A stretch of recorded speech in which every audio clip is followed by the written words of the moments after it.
का ये होता है कि जब हम सबसे पहले फ़जर की नमाज़ के लिए जाएंगे तो फ़जर की नमाज़ के लिए अब हम करना क्या है, हमें नियत किस तरह करनी है। जब हम मस्जिद में पहुँचने के बाद में हम बावुज़ू बागुसल होकर के पाक व साफ़ कपड़े के साथ मस्जिद पहुँचे, हम काबा शरीफ की तरफ खड़े होकर के हमने नियत किस तरह करेंगे, 2 रकात सुन्नतों की नियत इस तरह करेंगे। नियत की मैंने 2 रकात नमाज सुन्नत रसूलुल्लाह की, वक्त फ़जर का, मुँह मेरा तरफ काबा शरीफ की वास्ते अल्लाह ताला के, अल्लाहु अकबर कहने के बाद में हम अपने हाथों को बांध लेंगे। अपने हाथों को हम कहाँ बांधेंगे, हाथों को हम जो है नाफ के नीचे बांधेंगे। नाफ के नीचे बांधने के बाद में अब हम क्या करेंगे, नाफ के नीचे हाथ बांधने के बाद हम सना पढ़ेंगे। सना किसको बोलते हैं, यानी सुब्हानकल्लाहुम्मा व बिहम्दिका व तबारक अस्मुका व तआला जद्दुका व ला इलाहा गैरुक कहने के बाद में अब हम औज़ु बिल्लाह और बिस्मिल्लाह पढ़ने के बाद क्या करेंगे, अलहम्द शरीफ पढ़ेंगे। अलहम्द शरीफ किस तरह, मतलब सुभान बाद में पढ़ जाएगी बिस्मिल्लाह, औज़ु बिल्लाह और बिस्मिल्लाह पढ़ने के बाद में अल्हम्दुलिल्लाहि रब्बिल आलमीन अर्रहमानिर रहीम मालिकि यौमिद्दीन इय्याका नअबुदु व इय्याका नस्तईन इहदिनस सिरातल मुस्तकीम सिरातल लज़ीना अनअमता अलैहिम गैरिल मग़दूबि अलैहिम वलद्दाल्लीन कहने के बाद में अब हम इसमें कोई सूरत मिलाएंगे। मिसाल के तौर पर हमारी जो सी सूरत याद है, यानी तक़दीम और ताख़ीर का ध्यान रखते हुए मिसाल के तौर पर हम पहली रकात में कुल आऊज़ु रब्बिल फ़लक पढ़ लेंगे, दूसरी रकात में कुल आऊज़ु रब्बिल नास पढ़ लेंगे। इसी तरीके से पहली रकात में कुल आऊज़ु तब्बती यदा पढ़ ली तो दूसरी रकात में कुल वल्लाह शरीफ पढ़ लेंगे। इसी तरीके से हमने सूरत मिलाई, सूरत मिलाने के बाद में अब हम रुकू में चले जाते हैं।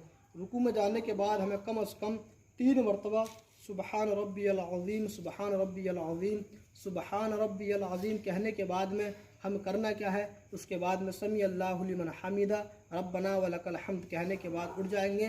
फिर अल्लाहु अकबर कहते हुए हम सजदे में चले जाएंगे। सजदे में जाने के बाद करना क्या है, 3 मरतबा कम अज़ कम 3 मरतबा तस्बीह पढ़नी है। सुबहान रब्बियल आला, सुबहान रब्बियल आला, सुबहान रब्बियल आला पढ़ने के बाद में अब हम क्या है, दूसरी रकात के लिए खड़े हो जाएंगे। इसी तरह जैसा हम दूसरी रकात के लिए खड़े हुए उसके बाद में करना क्या है, अब हमें फ़ौरन सना उसमें दूसरी रकात में नहीं पढ़ेंगे बल्कि फ़ौरन अलहम्द शरीफ को शुरू कर देंगे। वहाँ पर अलहम्द शरीफ पढ़ने के बाद में अब जो दूसरी सूरत हमने छोड़ी थी अब हम उस दूसरी सूरत को मिला लेंगे। दूसरी सूरत मिलाने के बाद में फिर हम रुकू कर लेंगे। रुकू करने के बाद सजदा करने के बाद में अत्तहियात शरीफ पढ़ेंगे। अत्तहियात शरीफ पढ़ने के बाद में जब हम दुरूद शरीफ पढ़ेंगे, दुरूद इब्राहीम से पहले अशहदु अल्ला इलाहा इल्लल्लाह व अशहदु अन्ना मुहम्मदन अब्दुहु व रसूलुहु पर हम उंगली उठाएंगे। उंगली उठाने के बाद में हम दोनों दुरूद शरीफ पढ़ेंगे।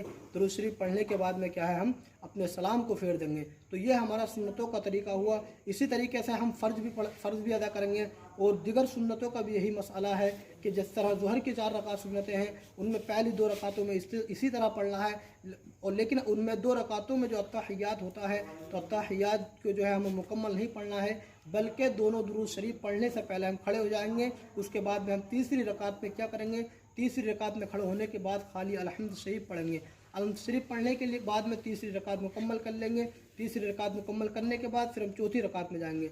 चौथी रकात खड़े होकर पढ़ेंगे, उसमें भी चौथी रकात में अलहम्द शरीफ पढ़ने के बाद में ये हमारी 4 रकात इस तरह पूरी हो जाएंगी। अब रहा मामला फ़र्ज़ों का, तो फ़र्ज़ों की नियत किस तरह होती है। नियत की मैंने 4 रकात नमाज फ़र्ज़ या 2 रकात नमाज फ़र्ज़, जो भी 2 रकात वाली हो तो 2 रकात की नियत करेंगे, 4 रकात वाली हो तो 4 रकात की नियत करेंगे। ये नियत की मैंने 2 रकात नमाज फ़र्ज़ वास्ते अल्लाह ताला की, मुँह मेरा तरफ काबा शरीफ की। अगर इमाम साहब के पीछे हैं तो पीछे इस इमाम के अल्लाहु अकबर, अगर इमाम के पीछे नहीं है तो खाली अल्लाहु अकबर कह करके हम नियत बांध लेंगे। अब उसके बाद में उसका भी यही तरीका है कि हम सना पढ़ेंगे। सना पढ़ने के बाद अलहम्द शरीफ पढ़ेंगे। अलहम्द शरीफ पढ़ने के बाद में कोई सूरत मिलाएंगे।